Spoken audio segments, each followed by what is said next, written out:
அனைவருக்கும் வணக்கம் நண்பர்களே. நம்ம இன்னைக்கு பார்க்க இருக்கிறது மீன ராசி. இந்த மீன ராசியில் பூரட்டாதி நட்சத்திரத்தில் பிறந்தவர்களுக்கும், உத்திரட்டாதி நட்சத்திரத்தில் பிறந்தவர்களுக்கும், ரேவதி நட்சத்திரத்தில் பிறந்தவர்களுக்கும் இந்த குரோதி தமிழ் புத்தாண்டு எப்படி அமைந்திருக்கு, உங்கள் தொழில் வியாபாரம் எப்படி அமைய போகுது, குடும்ப வாழ்க்கை எப்படி அமைய போகுது, இந்த கிரகம் வருகின்ற நாட்களில் குரு பயிற்சி நடக்க இருக்குது, அதனால் என்னென்ன மாற்றங்கள்லாம் நிகழப்போகுது, இந்த ஆண்டு குருவின் சஞ்சாரம், சனியின் சஞ்சாரம், ராகு கேது சஞ்சாரம்லாம் எப்படி அமைந்திருக்கு அப்படிங்கிறதெல்லாம் நாங்கள் இந்த ஒரு வீடியோவில் முழுமையாக விளக்கியிருக்கோம். இந்த வீடியோ நிச்சயமாக உங்களுக்கு பயனுள்ளதாக தான் இருக்கும். அதனால் இந்த வீடியோவை ஸ்கிப் பண்ணாமல் முழுமையாக பாருங்கள். மேலும் உங்கள் வாழ்க்கையில் உள்ள பிரச்சனைகள், கஷ்டங்கள் அனைத்தும் தீர்வதற்கு எந்த கடவுளை வணங்கணும் அப்படிங்கிறதையும் நாங்கள் விளக்கமாக சொல்லியிருக்கோம். இந்த வீடியோ நிச்சயமாக உங்களுக்கு பயனுள்ளதாக தான் இருக்கும். நீங்கள் இப்போ தான் ஃபர்ஸ்ட் டைமாக நம்ம சேனலை பார்க்குறதா இருந்தால் நம்ம சேனலை சப்ஸ்கிரைப் பண்ணிவிட்டு கூடவே இருக்கிற பெல் ஐக்கானையும் கிளிக் பண்ணிக்கோங்க. அப்போ தான் நாங்கள் போடுற ஒவ்வொரு வீடியோவும் உங்களுக்கு நோட்டிஃபிகேஷனாக வரும். நீங்கள் மீன ராசிக்காரர்களாக இருந்தால் மறக்காமல் நம்மளுடைய சேனலுக்கு ஒரு லைக் கொடுத்துட்டு உங்களுடைய ஃப்ரெண்ட்ஸ் யாராவது மீன ராசியில் இருந்தாங்கன்னா அவங்களுக்கும் மறக்காமல் இந்த வீடியோவை ஷேர் பண்ணிவிடுங்க. வாங்க இந்த மீன ராசிக்காரர்களுக்கு இந்த குரோதி தமிழ் புத்தாண்டு எப்படி அமைந்திருக்கு அப்படிங்கிறத விளக்கமாக பார்க்கலாம். அதுக்கு முன்னாடி ஸ்ரீ வாராகி அம்மன் ஜோதிட நிலையம் மூலிமா உங்களுக்கு இருக்கும் அனைத்து பிரச்சனைகளுக்கும் நல்ல ஒரு தீர்வு தந்துட்டுருக்கிறார் ஜோதிடர் பவன் நம்பூதிரி. மேலே ஸ்க்ரீனில் அவருடைய வாட்ஸ்அப் நம்பர் கொடுக்கப்பட்டிருக்கு. அந்த நம்பருக்கு கால் பண்ணி முன்பதிவு செய்துக்கோங்க. நிச்சயமாக உங்களுடைய பிரச்சனைக்கு நல்ல ஒரு தீர்வு வழங்குவார். வாங்க இந்த மீன ராசியில் பூரட்டாதி நட்சத்திரத்தில் பிறந்தவர்களுக்கு இந்த ஆண்டு எப்படி அமைந்திருக்கு அப்படிங்கிறத பார்க்கலாம். ராசியில் பூரட்டாதி 4ஆம் பாதத்தில் பிறந்தவர்களுக்கு உங்களுடைய நட்சத்திரநாதனே ராசிநாதனாகவும் இருக்கார்.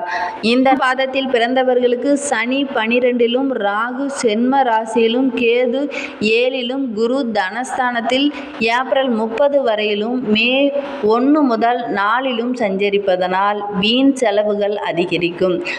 ஆசையால் தவறான வழியில் செல்றதுக்கான வாய்ப்புகளும் நிறையவே இருக்குது. அதனால் கவனமாக இருக்கிறதும், மனதை ஒருமுகப்படுத்தி கவனமாக இருக்கிறது நல்லது. வீட்டில் மற்றவர்கள் பெரியோர்களோட கலந்து ஆலோசித்து எந்த ஒரு வியாபாரம், தொழில் இதில் எந்த ஒரு முக்கிய முடிவு எடுக்கிறதா இருந்தாலும் வீட்டில் இருக்கவங்கிட்ட ஆலோசித்துட்டு முடிவு எடுக்கிறது நல்லது. இந்த 4ஆம் பாதத்தினர் தொழிலில் சில தடுமாற்றமும், நோயினால் சில பேர் பிரச்சனைக்கு உள்ளாக வேண்டிய ஒரு சூழ்நிலையும் இருக்கு. அதனால் கவனமாக இருக்க வேண்டிய ஆண்டாக இந்த குரோதி தமிழ் புத்தாண்டு உங்களுக்கு அமைந்திருக்கு. இந்த 4ஆம் பாதத்தில் த்தினருக்கு 2ஆம் இடவான குருவால் ஏப்ரல் 30 வரை உங்களுக்கு நன்மைகள் இருக்கும். மே 1 முதல் 3ஆம் இடத்துல குருவால் உங்களுக்கு நன்மை குறையக்கூடிய ஆண்டாக இந்த ஆண்டு இருக்கு. அதனால் கவனமாக இருக்க வேண்டும். தொழில் வியாபாரத்தில் வண்டி வாகனங்கள் செல்லும் போது கவனமாக இருக்கிறது நல்லது. குருவின் சஞ்சாரம் இந்த ஆண்டுக்கு உங்களுக்கு சரியான பலன்கள் அனைத்தும் கிடைக்காம போவதற்கான வாய்ப்புகளும் இருக்கு. அதே டைமில் உங்களுக்கு 7.5 சனியின் ஆரம்பமும் நடந்துட்டு இருக்கு. அதனால் கவனமாக இருக்கிறது நல்லது. சூரியன் சஞ்சாரமும் இந்த 3, 6, 10, 11 ஆகிய இடங்கள் சஞ்சரிப்பதனால் உங்களுடைய சங்கடத்தில் இருந்து உங்களை காப்பார் சூரிய பகவான். செல்வாக்கை உயர்த்துவார். பணம் சிறப்பாக இருக்கும். தொழிலில் கொஞ்சம் லாபம் கிடைக்கிறதுக்கான சூழ்நிலையும் சூரியனால் உங்களுக்கு அமைந்திருக்கு. பணியில் சின்ன சின்ன பிரச்சனைகள் அப்பப்போ ஏற்பட்டு விலகும். எந்த ஒரு செயல் செய்கிறதா இருந்தாலும் நிதானத்தை கடைபிடிக்கிறது ரொம்பவும் நல்லது. குடும்பத்தில் ஒரு சில பிரச்சனைகள் அப்பப்போ ஏற்பட்டு விலகும். தொழிலில் வியாபாரத்தில் வருமானம் அதிகமாக இருக்காது. இருந்தாலும் கவனமாக இருக்கிறது நல்லது. உங்களுடைய முயற்சி அப்படின்னு ஒன்று இருந்துச்சுன்னா நிச்சயமாக வெற்றி கிடைக்கும். நீங்கள் மனம் தளராமல் எந்த ஒரு விஷயத்துலையும் முயற்சி செய்துக்கிட்டே இருந்தீங்கன்னா இந்த ஆண்டு வருகின்ற நாட்களில் உங்களுக்கு நற்பலன்கள் அனைத்துமே கிடைக்கும். இந்த ஆண்டில் 4 மாதம் சூரியனாலும் 90 நாள் செவ்வாயும் உங்களை பாதுகாக்கக்கூடிய ஒரு சூழ்நிலை இருக்குது. கிரக நிலையும் உங்களுக்கு சாதகமான பலன்கள் தரும். பணம், புகழ், செல்வாக்கு இது எல்லாமே உயர்த்துவாங்க. வழக்குகளும் நோய்களும் உங்களுக்கு வராமல் இருப்பதற்கான வாய்ப்புகளும் இருக்குது. கிரக நிலைகள் நற்பலன்கள் தரக்கூடிய சூழ்நிலையிலும் இருக்குது. எல்லா கிரகங்களும் உங்களுக்கு எதிராக இல்லை. சனி, குரு இவங்க மட்டும் உங்களுக்கு எதிரான கிரகங்களால் இருக்குது. முக்கிய கிரகங்கள் உங்களுக்கு எதிராக இருப்பதனால் சில பிரச்சனைகள் ஏற்படுவதற்கான வாய்ப்புகள் இருக்குது. கவனமாக இருக்க வேண்டிய ஆண்டாக தான் இந்த ஆண்டு இந்த பூரட்டாதி ரேவதி நட்சத்திரத்தில் பிறந்தவர்களுக்கு அமைந்திருக்கு. வண்டி வாகனங்கள் செல்லும் போது கவனமாக இருக்கிறதுலாம் நல்லது. வாழ்க்கை துணையை அனுசரித்து செல்வதும் நல்லது. இந்த ஆண்டை பொறுத்தவரையிலும் உடல்நிலையில் ஒரு சின்ன சின்ன பிரச்சனைகள் வர்றதுக்கான வாய்ப்பு இருக்கு. கவனமாக இருக்கிறது நல்லது. மேலும் உங்களுக்கு இருக்கும் பிரச்சனைகள் கஷ்டங்கள் அனைத்தும் தீர்வதற்கு மாதந்தோறும் உங்களுடைய குலதெய்வத்தை போய் வழிபட்டுக்கிட்டு வாங்க. உங்களுடைய பிரச்சனைகள் அனைத்தையும் உங்களுடைய குலதெய்வம் உங்களை காப்பாற்றும். மீன ராசியில் உத்திரட்டாதி நட்சத்திரத்தில் பிறந்தவர்களுக்கு இந்த ஆண்டு எப்படி அமைந்திருக்கு அப்படிங்கிறத விளக்கமாக பார்க்கலாம் வாங்க.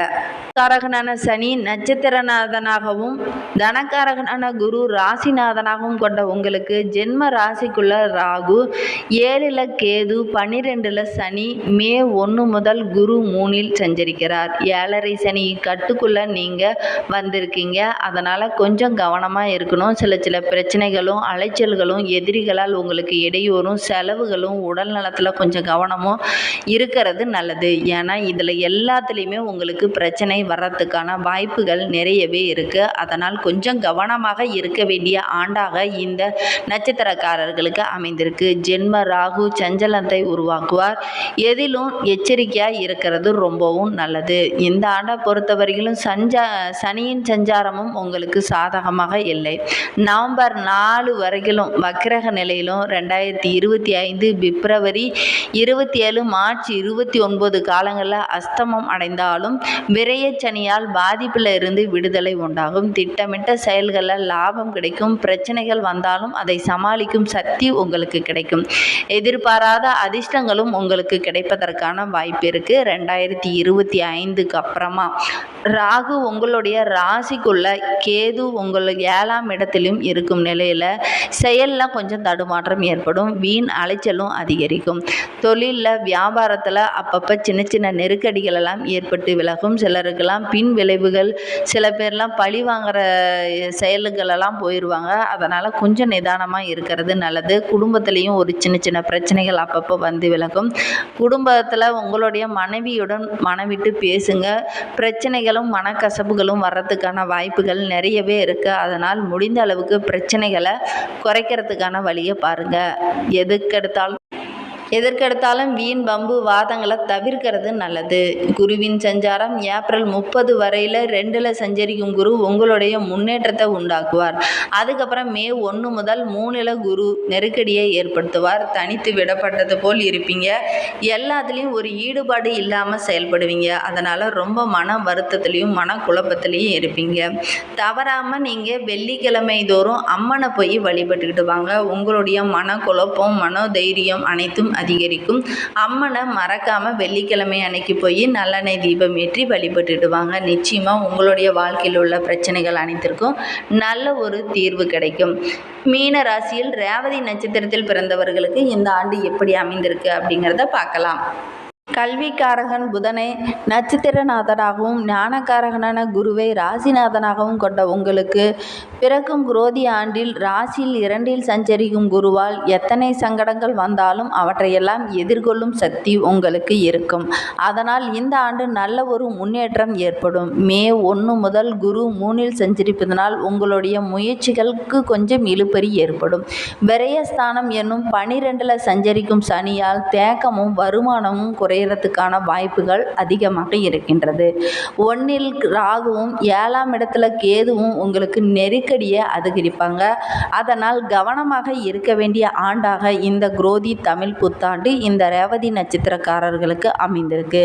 சனியின் சஞ்சாரத்தை பொறுத்தவரையிலும் இந்த 12ல் விரய சனியாக சஞ்சரிப்பதனால் ஜூன் 19லேருந்து நவம்பர் 4 வரையில் காலத்தில் சனி வக்கரகம் பெறுவதாலும் 2025 பிப்ரவரி 27 மார்ச் 29 வரை காலங்களில் அஸ்தமம் அடைவதாலும் அதன் பாதிப்பிலிருந்து நீங்கள் விடுபடுவீங்க. முயற்சிகள் அனைத்திலையும் லாபம் கிடைக்கும். எதிர்பார்ப்பு அனைத்தும் நிறைவேறும். தடைப்பட்ட முயற்சிகள் அனைத்தும் நிறைவேறும்.